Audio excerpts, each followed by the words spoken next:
If a young man tells his date how smart, intelligent, and handsome he is, that is advertising.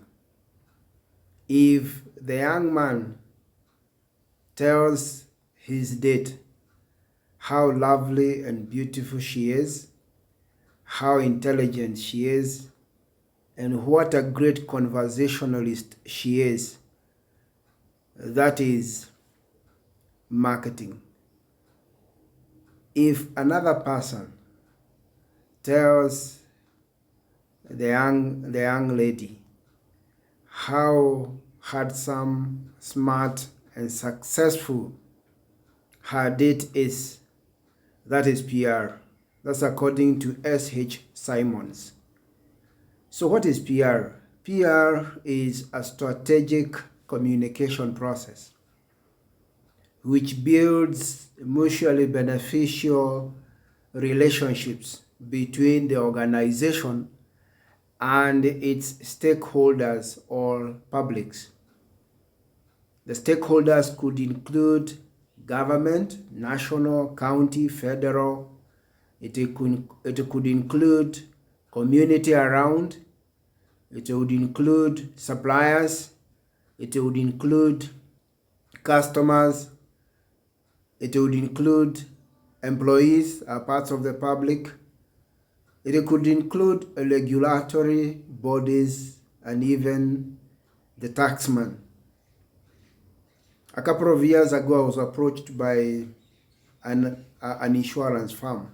It was around January. And the unit manager asked me to go to speak to his people about PR and grooming. Just around the same time, I handled a circle that also requested, the board of directors requested me to go and speak to the staff and executives on PR and client relations. So with the traditional media, PR used to use press releases. They would use events. They would use community relations, course marketing platforms to be able to send out a message. But now with social media, PR has been elevated to a different level.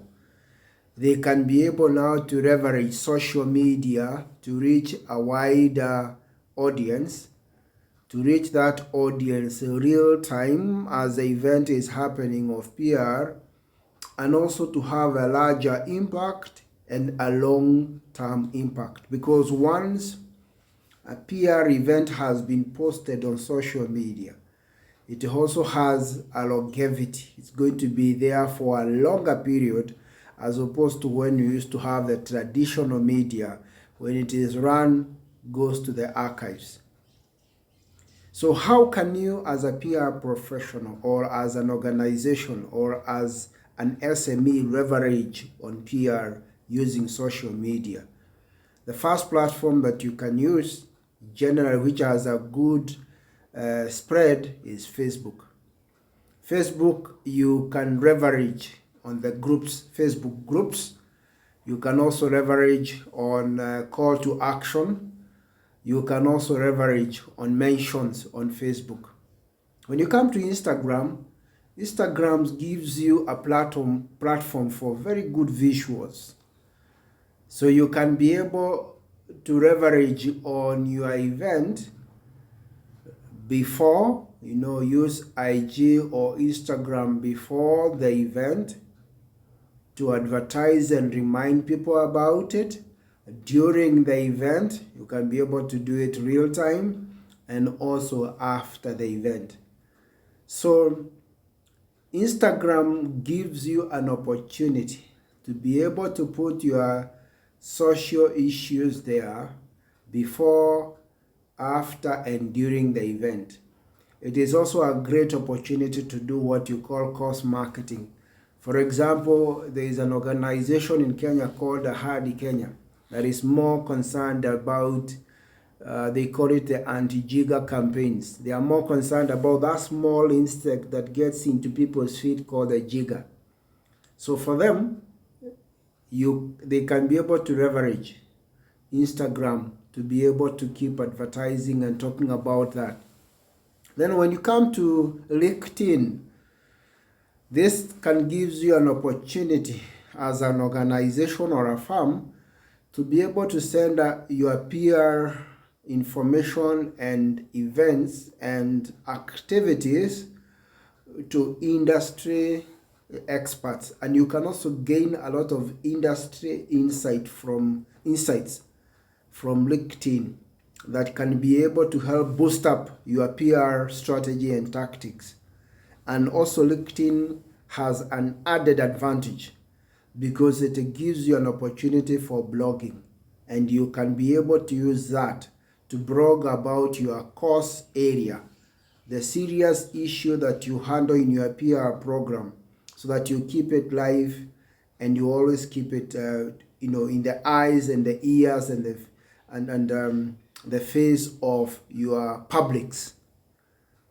When you come to Twitter gives you the opportunity of also doing real-time PR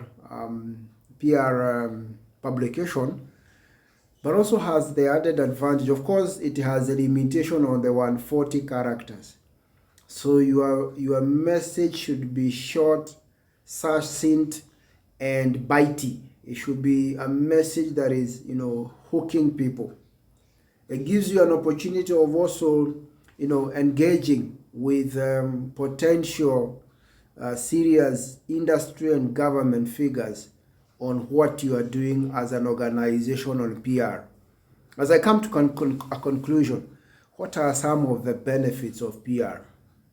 PR builds credibility because it is a course you have taken that you are doing to the community or for the community or for the publics. So it builds the credibility of your business. The second benefit of PR, it enhances the corporate, the brand image of the company or your brand, because it has a soft way, quiet way of communicating about what you are doing. And this slowly, long term builds the corporate image. PR also helps, especially for salespeople, the sales department, in lead generation, because people want to be associated with good causes. I was giving an example of one of the training forums I was doing of the equity Wings to Fly program, and that it has touched many families. And therefore, if 2 or 3 ladies who are in a chama, or men who are in a chama somewhere, they are seated, they have started the chama, and they are thinking of opening an account, and 1 or 2 or 3 of them have been beneficiaries of the Wings to Fly program, their kids have benefited, you'll find they have an affinity, a natural affinity to suggest to the group to go and open an account in equity.